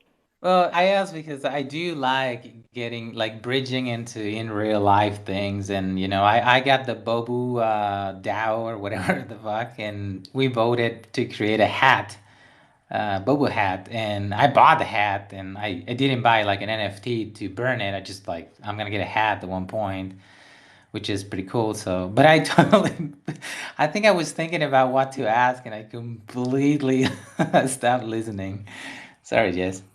No, it's fine. I put it to the top, by the way. And yeah, you could just buy the toy. Like, if people like the toy, they might not even read the instructions and get the NFT. Maybe some people might just buy the toy. But I did see, how many did they sell? Let me see if I could find it. I saw a big number, but I don't want to botch it just to make sure. But I think it could have been like they already sold 20,000.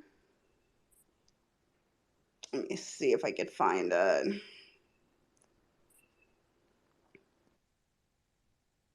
And I cannot find it, but I'll see if I can find it while we're on here. I think let's see what else. We only have a couple of minutes left. Anything else? I'll throw it over to Dow or Tammy. Anything else that happened this week that you want to mention or maybe bring attention to? Yeah, real quick. We did mention Coinbase, and they're trying to get some clarity from the SEC.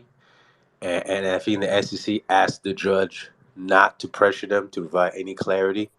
And basically, like it sounds like at this point, you have to put like your conspiracy theory like hat on, but I think the SEC is not trying to provide any clarity whatsoever. They're trying to buy time so that United States has time to think about a CBDC and introducing that. Right? It seems like it's a delay tactic. There's zero intention whatsoever to help the space or to protect customer. At this point, it sounds like, I mean, literally, the Coinbase is asking them what are the rules, and SEC is saying we can't provide you the rules. So, uh, just from that on, I don't know what else you can assume. Yeah, but what happened? I thought Coinbase was being big boys and saying, if you guys won't tell us what we can do, we're just going to leave the country. What happened to that?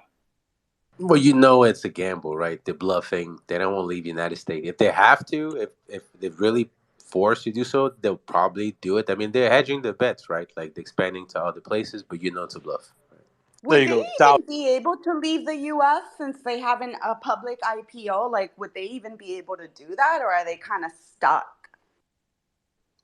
All they're doing is expanding. I don't feel like they're not going to leave the U.S. All they're doing is No, that's what they expanding. threatened to do, Nico. They threatened. They said we will literally leave the U.S. if the SEC doesn't provide clarity. Yeah, they're just playing a game of chicken. I really don't think that that's going to happen. I don't even know if I have no idea about that question either, the whole IPO thing. But I really think they're just expanding. That's it. Yeah, we'll see. We'll see what happens. Go ahead, Terrible. Yeah, I would think that even if they're public, they're able to just close off services to the United States customer base, and that'd be no issue. You can still have a global market with a U.S. based company. But I also was going to say a couple other things that happened this week was the cease and desist that was sent on chain to two deployer wallets, Nyan Cats and Grumpy Cat. I thought that was interesting, mostly because it's like a token rather than like an NFT token for trademark infringement cease and desist, and whether that holds up in court because it's just sent to the deployer wallet. I thought that was interesting.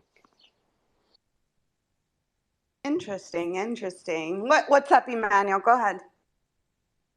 Yeah, about even Coinbase's conversations around moving to Europe and everything. It might not be a game of like you're not bragging or like kind of bluffing. Yeah, I think bluff is what I meant to say. You're not bluffing because this past week, Mika got approved in the EU, and that really changes the game in the EU region with regards to regulatory clarity.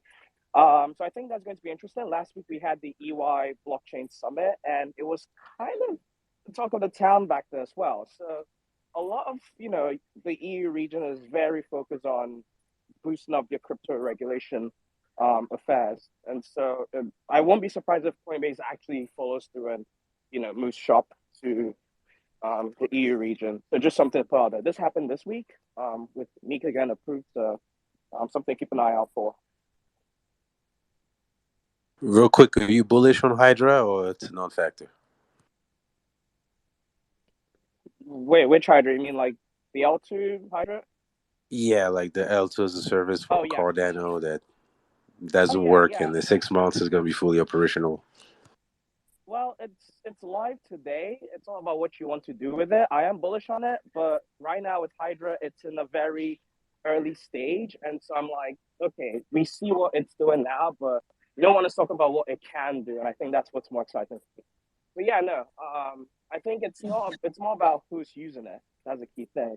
It's there right now. You can use it today, but who is using it? Is your favorite DApp using it? Is they're the ones who should be integrating Hydra. But yeah, I'm pretty excited for it.